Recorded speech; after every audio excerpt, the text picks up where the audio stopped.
And I had to find the passage back to the place I was before. Oh, sorry. G'day, tubers. How are we? And welcome to part 11. This is going to start off, yet you guessed it, with more coastal scenes and more rocks and blowholes and all of the wonderful things that Mother Nature does. Why she does it, who knows? How she does it, well, we can probably guess, but at the end of the day, it's amazing. Have a look at some of these places. You've got the Devil's Kitchen, you've got the Tasman Arch, you've got the Blowhole, and coming up to a place called Remarkable Cave. These are all on the Tasman Peninsula, and yeah, incredible stuff. Just photography just does not do these places justice. Just how deep some of these holes are, just how violent the seas are, and these aren't particularly heavy seas. They were created by a lot heavier seas than this, I am told. But yeah, have a look at the natural beauty of this place. And I know, as I've said it before, there's a lot of other beautiful places in Australia, but you know, for natural beauty, you'd be hard pressed to beat Tasmania. And this is only the start of it all. As I say, I want to see a lot more yet, but yeah, coming up, you'll also see a place known as Tessellated Pavement. And I was always told, or I've always understood, that there's no straight lines in nature. Well, I'm not so convinced of that now. Once you have a look at some of this video coming up, you know, maybe you might think differently as well. Anyway, let's have a look.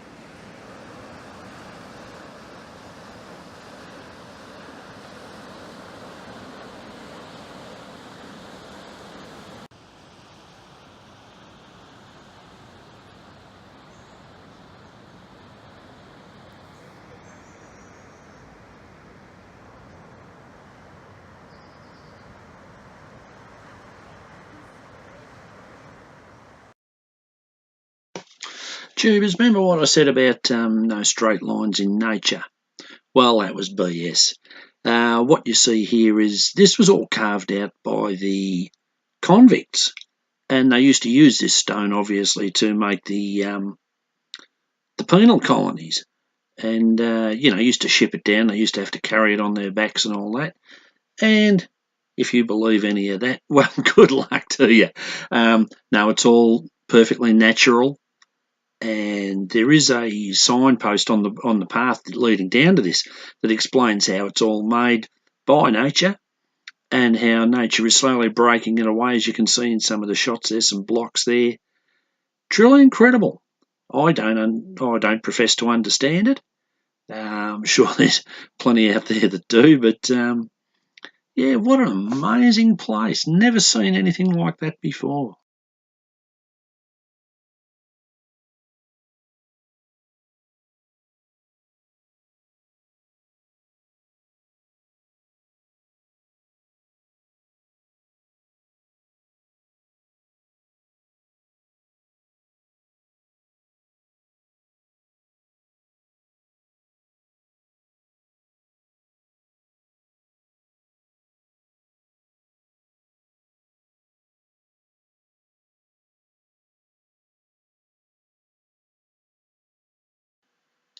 Have a look at the colour of this water. It is absolutely amazing.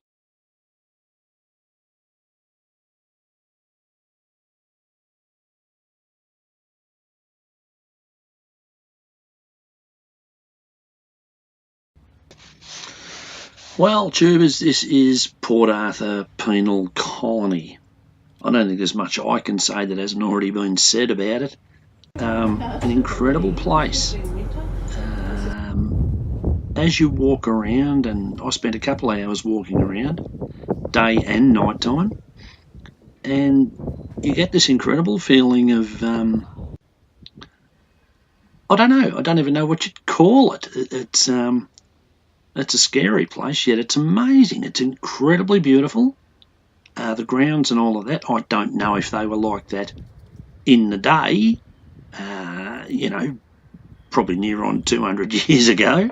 But yeah, absolutely amazing. Everyone lived here, not only the convicts, but the guards, the medical people, all the different tradesmen, the governor, so on, police, everyone lived here.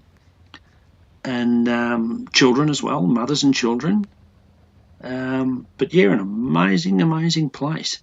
There was also what they called a separate prison, and that was strict silence by the guards and the prisoners, 24 hours a day.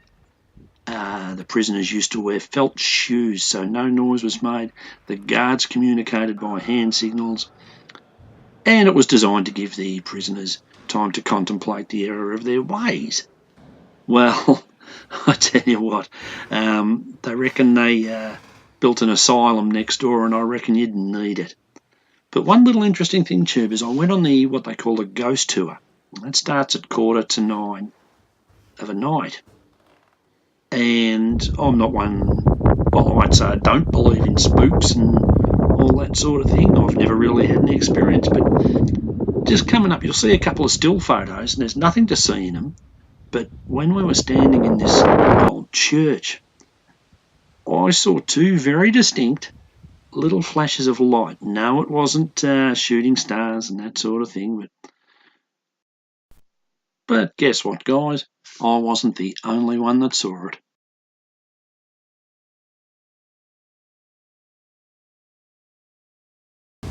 Hey tubers, it's a bit windy, but here we are at Dolphin Sands. Over there in the distance is Freycinet Park, I think Freycinet Peninsula, which is all national park. We'll be looking tomorrow. And yeah, looking sort of south, that's looking back over Swansea. Yeah, nice place. Once again, the beaches are deserted. More successful prospecting tubers, a nail, remnants of sparklers, 3 tent pegs, 2 bottle caps, and a lump of, I don't know what it is, but it sent the metal detector crazy. Might be a lump of iron ore or something, don't know.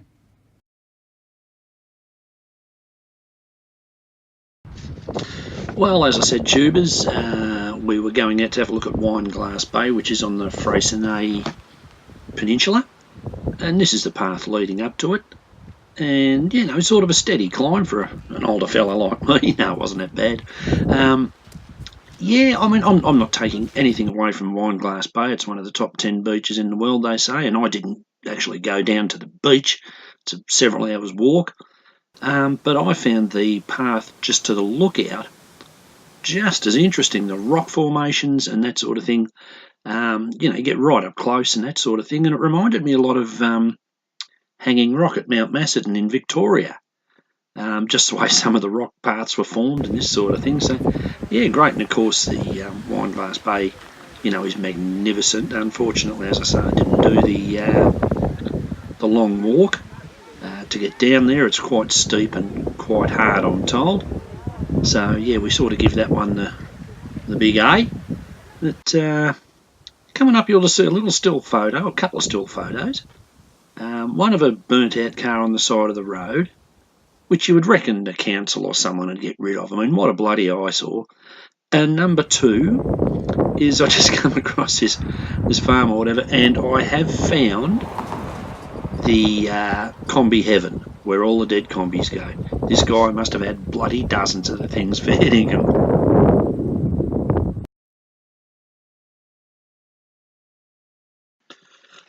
Well, tubers, that is about part 11. We're heading up from Swansea tomorrow, and we'll have a little start to have a look up the top of the northeast coast over the next few days. Got to be in, I think I said, the other side of Launceston by the 19th for Easter. So yeah, but it's been a nice little part, this one. It's as I say, Wineglass Bay, and that was absolutely beautiful. The caravan park was great, and yeah, as I say, we're moving on up the road. So we'll talk to you very soon, guys. Yes, I'm still miles behind on these. I know. I have no data, and the Wi-Fi at some of the caravan parks leaves a hell of a lot to be desired. But yeah, other than that, all good. All right, tubers, we shall talk to you very soon.